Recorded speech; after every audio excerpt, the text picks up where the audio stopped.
back in 1992, I started working for a company called Interval Research, which was just then being founded by David Liddell and Paul Allen as a for-profit research enterprise in Silicon Valley. I met with David to talk about what I might do in his company. I was just coming out of a failed virtual reality business and supporting myself by being on the speaking circuit and writing books. After 20 years or so in the computer game industry, having ideas that people didn't think they could sell. And David and I discovered that we had a question in common that we really wanted the answer to, and that was, why hasn't anybody built any computer games for little girls? Why is that? It can't just be a giant sexist conspiracy. You know, these people aren't that smart. There's $6 billion on the table. You know, they would go for it if they could figure out how. So what is the deal here? And as we thought about our goals, I should say that Interval is really a humanistic institution in the classical sense, that humanism at its best finds a way to combine clear-eyed empirical research with a set of core values that fundamentally love and respect people. You know, the basic idea of humanism is the improvable quality of life, that we can do good things, that there are things worth doing because they're good things to do, and that clear-eyed empiricism can help us figure out how to do them. So, contrary to popular belief, there is not a conflict of interest between empiricism and values. And Interval Research is kind of the living example of how that can be true. So David and I decided to go find out, through the best research we could muster, what it would take to get a little girl to put her hands on a computer, to achieve the level of comfort and ease with the technology that little boys have because they play video games. We spent 2.5 years conducting research. We spent another 1.5 years in advanced development. Then we formed a spin-off company. In the research phase of the project at Interval, we partnered with a company called Cheskin Research, and these people, Davis Maston and Christopher Ireland, changed my mind entirely about what market research was and what it could be. They taught me how to look and see. And they did not do the incredibly stupid thing of saying to a child, of all these things we already make you, which do you like best? You know, which gives you zero answer that's usable. So what we did for the first 2.5 years was 4 things. We did an extensive review of the literature in related fields like cognitive psychology, spatial cognition, gender studies, play theory, sociology, primatology. Thank you, Franz de Waal, wherever you are. I love you and I'd give anything to meet you. After we had done that with a pretty large team of people and discovered what we thought the salient issues were with girls and boys and playing, because after all, that's really what this is about, we moved to the second phase of our work, where we interviewed adult experts in academia, some of the people who'd produced the literature that we found relevant, and also we did focus groups with people who are on the ground with kids every day, like playground supervisors, talked to them. Confirmed some hypotheses, identified some serious questions about gender difference in play. Then we did what I consider to be the heart of the work. We interviewed 1,100 children, boys and girls, ages 7 to 12, all over the United States, except for Silicon Valley, Boston, and Austin, because we knew that their little families would have millions of computers in them and they wouldn't be a representative sample. And at the end of those remarkable conversations with kids and their best friends across the United States, after 2 years, we pulled together some survey data from another 10,000 children, drew up a set of what we thought were the key findings of our research, and spent another year transforming them into design heuristics for designing computer-based products and, in fact, any kind of products for little girls ages 8 to 12.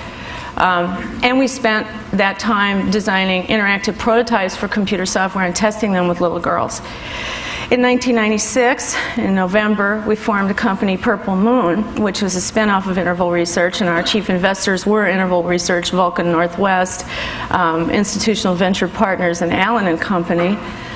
We launched a website on September 2nd that has now served 25 million pages and has 40,000 registered young girl users who spend an average of, they visit an average of 1.5 times a day, spend an average of 35 minutes a visit, and look at 50 pages a visit.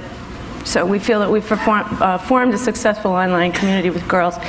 We launched 2 titles in October: Rocket's New School, which is the first of a series of products about a character called Rocket beginning her first day of school in 8th grade in a brand new place with a blank slate, which allows girls to play with the question of what will I be like when I'm older, what's it going to be like to be in high school or junior high school, who are my friends, to exercise the love of social complexity and the narrative intelligence that drives most of their play behavior, and which embeds in it values about noticing that we have lots of choices in our lives and the ways that we conduct ourselves.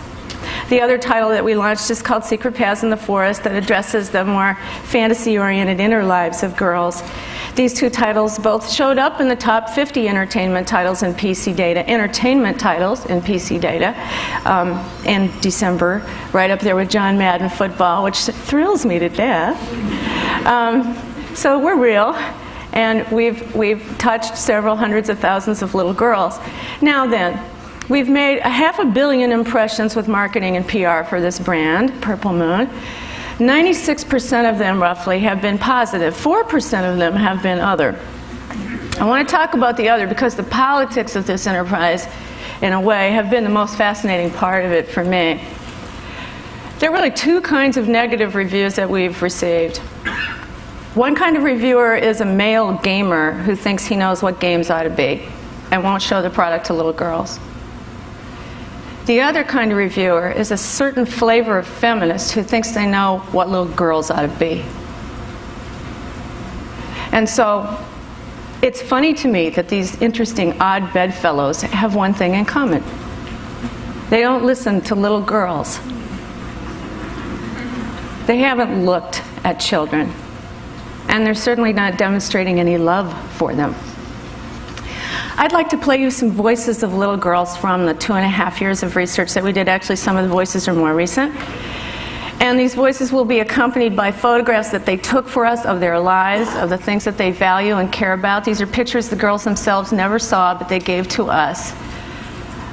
This is the stuff those reviewers don't know about and aren't listening to, and this is the kind of research I recommend to you who want to do humanistic work. Yeah, my character is usually tomboy. Hers is more into boys. Okay. Yeah. We have, in the very beginning of the whole game, always we do this. We each have a piece of paper. We write down our name, our age, are we rich, very rich, not rich, poor, medium, wealthy, boyfriends, dogs, pets, what else, sisters, brothers, and all those. Divorced. Yeah, parents divorced maybe. This is my pretend fairy one. We make a school newspaper on my computer. For a girls' game, it's also usually they'll have a really pretty scenery with clouds and flowers. Like if you were a girl and you were really adventurous and a real big tomboy, you would think that girls' games were kind of sissy. I run track, I played soccer, I play basketball, and I have a lot of things to do. And sometimes I feel like I can't really enjoy myself unless it's like a vacation, like when I get Mondays and all those days off. Well, sometimes there is a lot of stuff going on because I have music lessons and I'm on swim team and just all this different stuff that I have to do, and sometimes it gets overwhelming. Well, my friend Justine kind of took my friend Kelly, and now they're being mean to me.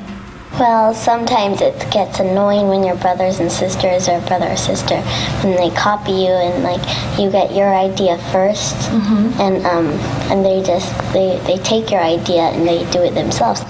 Because my older sister, she gets everything, and like when I ask my mom for something, she'll say no all the time. She gives my sister everything.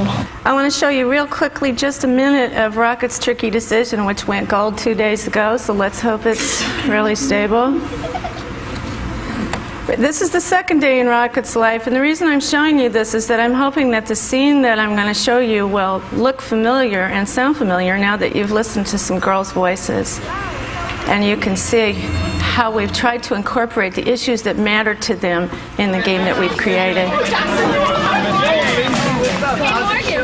Hey Rocket, come here. Hi Miko, what's going on? Did you hear about Nikili's big Halloween party this weekend? She asked me to make sure you knew about it. Nikili invited Ruben too, but... But what? Isn't he coming? I don't think so. I mean, I heard his band is playing at another party the same night. Really? What other party? Oh, she didn't get invited. Max's party is going to be so cool, Whitney. He's invited all the best people. And I'm even going to fast forward to the decision point because I know I don't have a lot of time. After this awful event occurs, Rocket gets to decide how she feels about it. Who'd want to show up at that party anyway? I could get invited to that party any day if I wanted to. Gee, I doubt I'll make Max's best people list. Okay, so we're going to emotionally navigate. If we were playing the game, that's what we do. If at any time during the game we want to learn more about the characters, we can go into this hidden hallway. And I'll quickly just show you the interface. We can, for example, go find Miko's locker and get some more information about her. Oops, I turned the wrong way. But you get the general idea of the product. I wanted to show you the ways, innocuous as they seem, in which we're incorporating what we've learned about girls, their desires to experience greater emotional flexibility and to play around with the social complexity of their lives. I want to make the point that what we're giving girls, I think, through this effort is a kind of validation, a sense of being seen, and a sense of the choices that are available in their lives. We love them. We see them. We're not trying to tell them who they ought to be, but we're really, really happy about who they are. It turns out they're really great. I want to close by showing you a videotape that's a version of a future game in the Rocket series that our graphic artists and design people put together that we feel would please that 4% of reviewers.